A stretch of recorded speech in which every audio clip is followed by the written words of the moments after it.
Assalamualaikum warahmatullahi wabarakatuh. Pada pembelajaran kali ini, kita akan mempelajari tema 7, subtema 1, pembelajaran 1, yaitu pemimpin di sekitarku. Perhatikan gambar ini. Menurutmu, kegiatan apa yang ditujukan pada gambar ini? Ya, gambar ini merupakan gambar sekumpulan orang sedang melakukan rapat atau musyawarah. Nah, dalam rapat ada seorang pemimpin. Seorang pemimpin harus mampu memimpin jalannya rapat dengan baik, mampu mengorganisasikan kegiatan rapat, menampung pendapat, mengatur kegiatan rapat, dan mampu memecahkan masalah. Nah, selanjutnya kita akan membahas tentang pidato. Pertama, pengertian pidato. Pidato adalah sebuah kegiatan berbicara di depan umum atau berorasi dengan susunan yang baik untuk menyatakan pendapatnya atau memberikan gambaran tentang suatu hal. Pidato biasanya dibawakan oleh seorang yang memberikan orasi-orasi dan pernyataan tentang suatu hal atau peristiwa yang penting dan layak untuk diperbincangkan. Selanjutnya B. Tujuan pidato. Tujuan pidato antara lain: pertama, memberikan sapaan dalam suatu acara. Kedua, memberi suatu pemahaman atau informasi kepada orang lain. 3. Mempengaruhi orang lain agar mau mengikuti kegiatan kita dengan sukarela. Dan yang keempat, membuat orang lain senang dengan pidato yang menghibur sehingga orang lain senang dan puas dengan ucapan yang kita sampaikan. C. Jenis-jenis pidato. Jenis-jenis pidato antara lain: 1. Pidato pembukaan.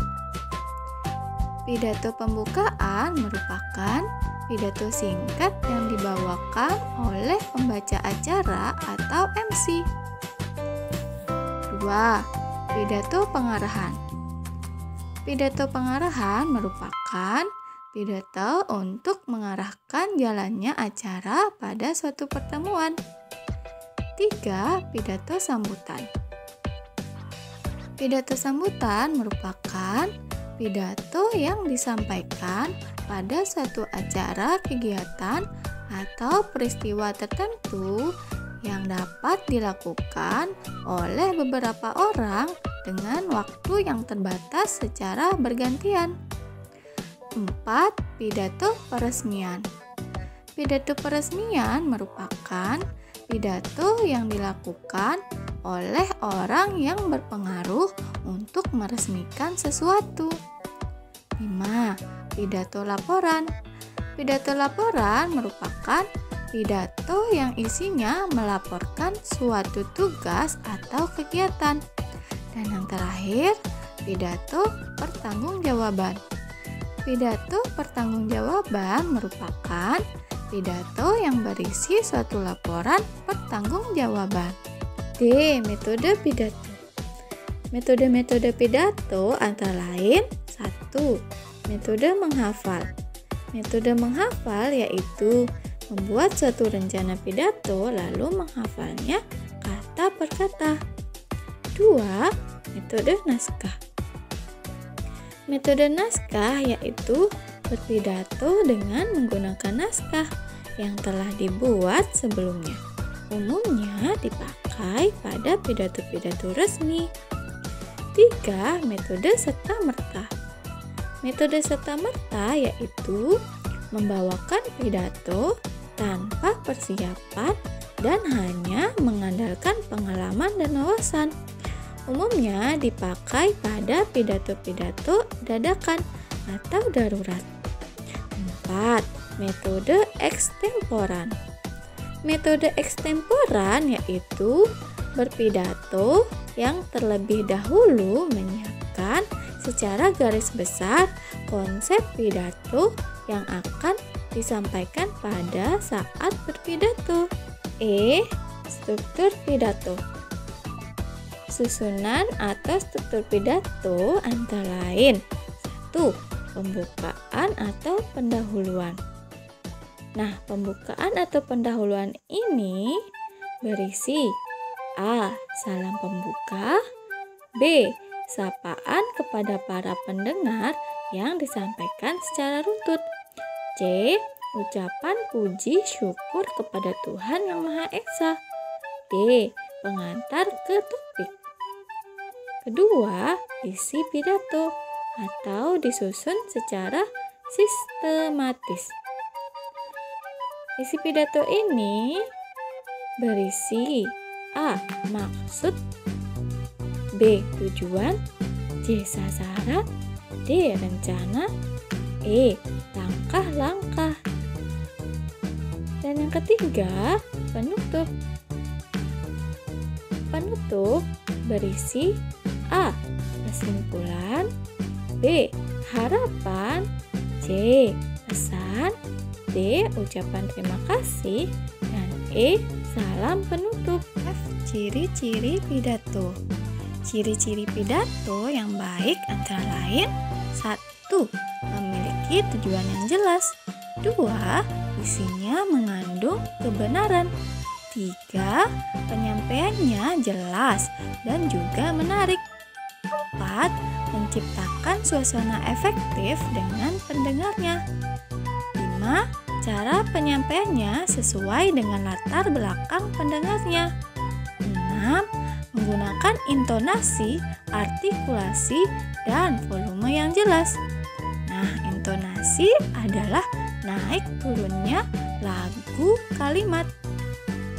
Artikulasi merupakan bagaimana cara melafalkan bunyi bahasa, dan volume merupakan kuat lemahnya dalam mengucapkan suatu kata-kata atau kalimat. G. Persiapan pidato.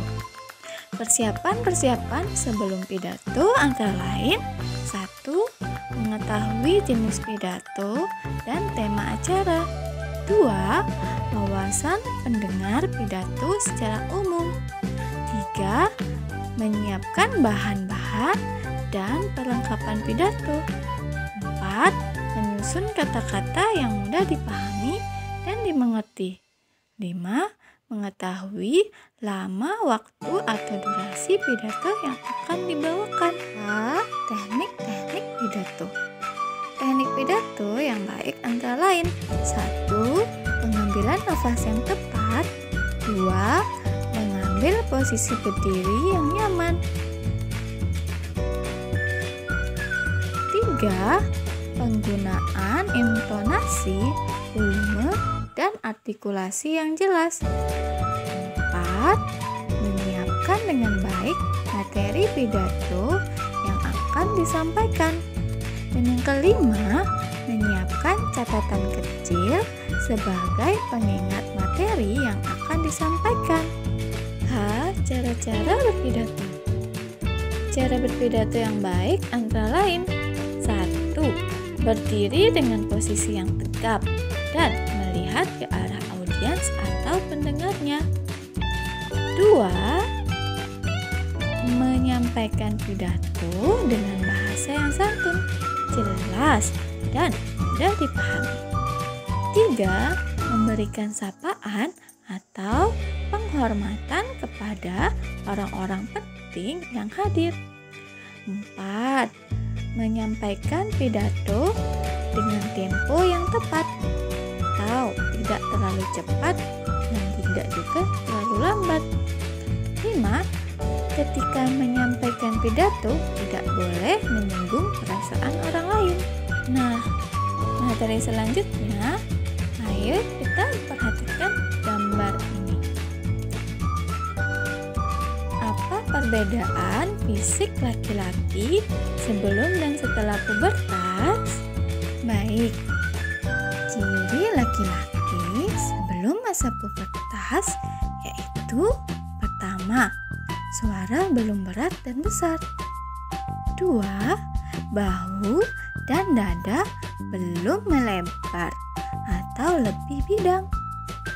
3. Belum tumbuh jakun pada leher. 4.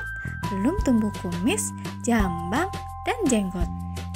Dan yang kelima, belum tumbuh rambut pada ketiak dan alat kelamin. Nah, ciri laki-laki setelah masa pubertas yaitu 1. Suara sudah lebih berat dan besar. 2. Bahu dan dada sudah melebar atau lebih bidang. 3. Sudah tumbuh jakun pada leher. 4. Sudah tumbuh kumis, jambang, dan jenggot. Dan yang kelima, sudah tumbuh rambut pada ketiak dan alat kelamin. Sekian materi kita hari ini. Semangat belajar ya. Assalamualaikum warahmatullahi wabarakatuh.